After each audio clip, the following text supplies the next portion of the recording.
Bismillahirrahmanirrahim. Assalamu alaikum students. I hope you all are fine. This is lecture number 8 of unit number 3 and I am your teacher Laiba Faisal. So today we are going to discuss combining elements to make compounds and we are going to talk about covalent compounds in this lecture.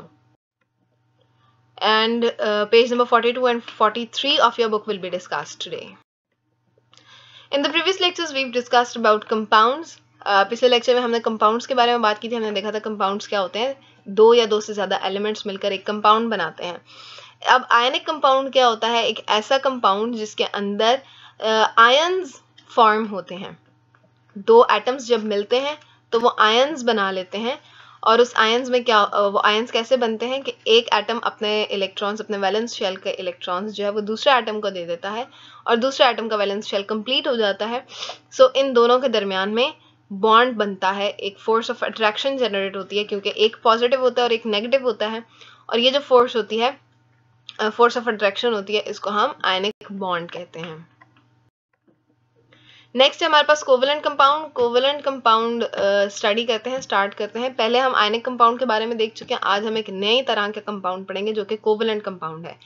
Ionic compound में ions form हुए थे, लेकिन यहाँ पे हम देखते हैं कि क्या होगा. Covalent compound, another way that an atom can complete its outer shell is to share electrons with other atoms.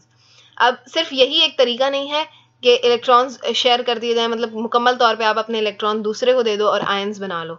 एक और तरीका भी है जिसमें क्या किया जाता है, इलेक्ट्रॉन्स को शेयर किया जाता है. This sharing of electrons is called a covalent bond. ये जो इलेक्ट्रॉन्स को शेयर करने से जो बॉन्ड बनता है उसे हम कोवेलेंट बॉन्ड कहते हैं. तो आइए हम इसको एग्जांपल्स के जरिए स्टडी करते हैं कि कैसे इलेक्ट्रॉन एटम्स जो हैं वो अपने इलेक्ट्रॉन्स शेयर करते हैं. सबसे पहले आपके पास यहाँ पे क्लोरीन की एग्जांपल है.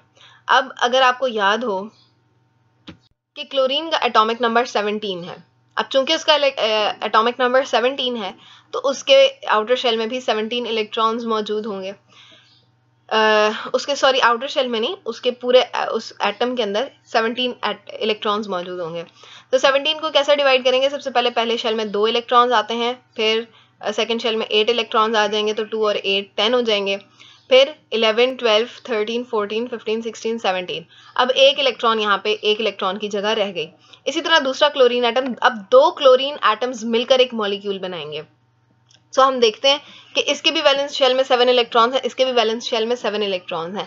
अब ऐसा तो नहीं किया जा सकता कि ये अपना वैलेंस, अगर ये इसको अपना एक इलेक्ट्रॉन दे देता है तो सिर्फ इसका वैलेंस शेल कंप्लीट होगा, इसका वैलेंस शेल कंप्लीट नहीं होगा, जिसकी वजह से इनके दरमियान जो है वो बॉन्ड नहीं बन सकता.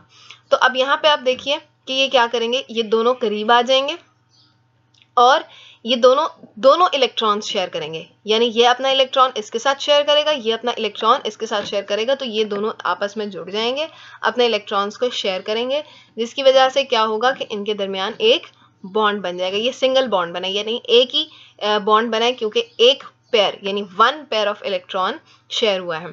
सो यहाँ पे इसने अपना एक इलेक्ट्रॉन इसको दिया और इसने एक इलेक्ट्रॉन इसको दिया.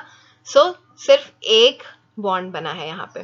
सो Cl2 यानी क्लोरीन के 2 एटम्स हैं जो मिलकर एक मॉलिक्यूल बना रहे हैं. इसमें क्या हुआ कि इन्होंने इलेक्ट्रॉन्स को शेयर कर लिया. कंप्लीटली अपना इलेक्ट्रॉन किसी को नहीं दिया, बल्कि दोनों ने अपना इलेक्ट्रॉन शेयर किया, जिसकी वजह से हमारे पास कोवेलेंट बॉन्ड बना. ये जो बॉन्ड है ये कोवेलेंट बॉन्ड कहलाएगा. सो क्लोरीन में हम क्या देखते हैं, क्या हुआ कि in the outer shell of a chlorine atom there are 7 electrons. Chlorine के आउटर शेल में 7 इलेक्ट्रॉन्स मौजूद होते हैं. 3 पेयर्स हैं, ये भी पेयर है, ये भी पेयर है, ये भी पेयर है, जबकि एक जो है वो सिंगल इलेक्ट्रॉन है. 2 chlorine atoms can share their single electrons as a pair. अब दोनों क्लोरीन एटम्स, ये 2 क्लोरीन एटम्स अपना एक एक इलेक्ट्रॉन शेयर करेंगे एक दूसरे के साथ और उसको एक पेयर की फॉर्म में शेयर करेंगे. The combined chlorine atoms form a chlorine molecule. अब ये जो 2 क्लोरीन के एटम्स मिले थे उन्होंने मिलकर एक क्लोरीन का मॉलिक्यूल बना लिया और इनके दरमियान जो बॉन्डिंग हुई वो कोवेलेंट बॉन्डिंग कहलाएगा. तो यहाँ पे आपका चैप्टर कंप्लीट हो गया. हमने आज के लेक्चर में देखा, हमने 2 तरह के कंपाउंड स्टडी किए. सबसे पहले हमने आयनिक कंपाउंड्स देखे जिनमें हमने देखा कि आयंस बनते हैं और आयनिक बॉन्ड फॉर्म होता है. बेसिकली आयंस दोनों तरह के उसमें आयंस बनते हैं, पॉजिटिव आयन, नेगेटिव आयन, और उनके दरमियान इलेक्ट्रोस्टैटिक फोर्स ऑफ अट्रैक्शन होती है जिसको हम आयनिक बॉन्ड कहते हैं. फिर हमने कोवेलेंट बॉन्ड देखा कि उसमें शेयरिंग ऑफ इलेक्ट्रॉन्स होती है. कोई भी एटम अपना कंप्लीट इलेक्ट्रॉन किसी दूसरे एटम को नहीं दे देता, बल्कि वो दोनों मिलकर इलेक्ट्रॉन्स अपने शेयर करते हैं और उनकी वजह से कोवेलेंट बॉन्ड फॉर्म होता है।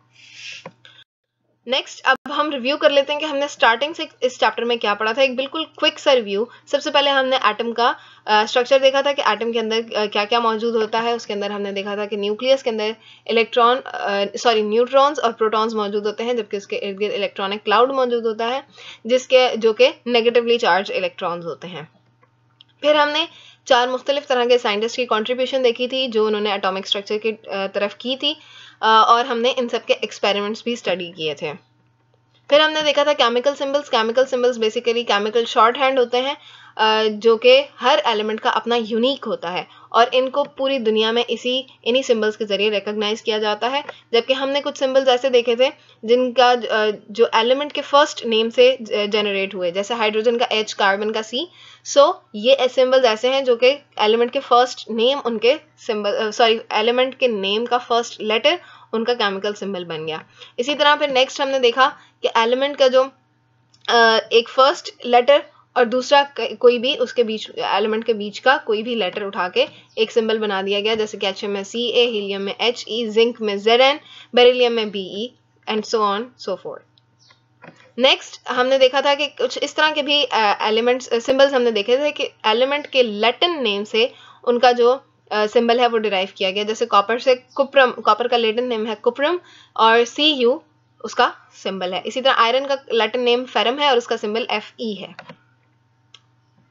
उसके बाद हमने देखा था कि एटॉमिक नंबर हम कहते हैं नंबर ऑफ प्रोटॉन्स को।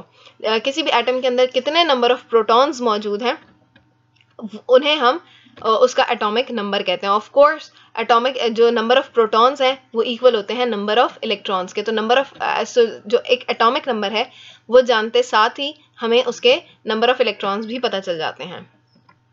फिर हमने मास नंबर देखा था। Mass number is a sum of number of protons और नंबर ऑफ न्यूट्रॉन्स, यानी उसके न्यूक्लियस के अंदर जितना भी नंबर ऑफ प्रोटॉन या नंबर ऑफ न्यूट्रॉन्स मौजूद होते हैं उन सबको टोटल करके वो मास नंबर बनता है। यहाँ हमने इसको पहले पढ़ा था, एटॉमिक वेट भी हम इसको कहते हैं। फिर हमने ये देखा था कि एटॉमिक स्ट्रक्चर क्या होता है, कैसे एटम्स की अरेंजमेंट कैसे होती है कि पहले शेल में 2 इलेक्ट्रॉन्स, फिर नेक्स्ट शेल में 8 इलेक्ट्रॉन्स, उसके बाद फिर 8 करके इस तरह से शेल्स बनते हैं, जिसमें हमने हीलियम की, नियॉन की और मैग्नीशियम की एग्जाम्पल देखी थी।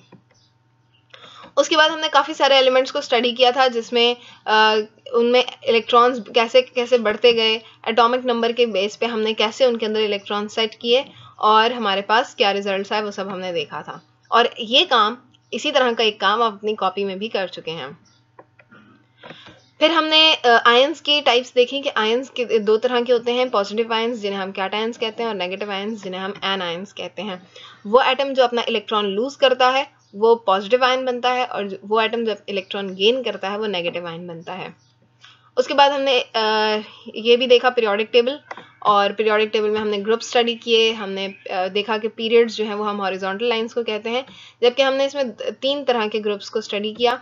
नंबर 1 जो कि अल्कली मेटल्स था, फिर ग्रुप 7 जो कि हैलोजेंस थे और ग्रुप 8 जो कि नोबल गैसेस थी। उसके बाद हमने एटम्स, मॉलिक्यूल्स, एलिमेंट्स और केमिकल फार्मूलाज इन सब को स्टडी किया और देखा कि एटम, मॉलिक्यूल और एलिमेंट में क्या डिफरेंस होता है।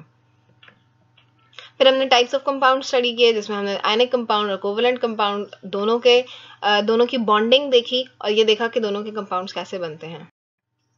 आई होप कि आपको ये सब क्लियर है। अब आपका होमवर्क ये है कि आपने टाइटल पेज बनाना है अपने टॉपिक नंबर 6 का, और उसके अलावा उसके क्वेश्चन आंसर्स अपने रजिस्टर में करने हैं। Thank you very much. अल्लाह हाफिज़।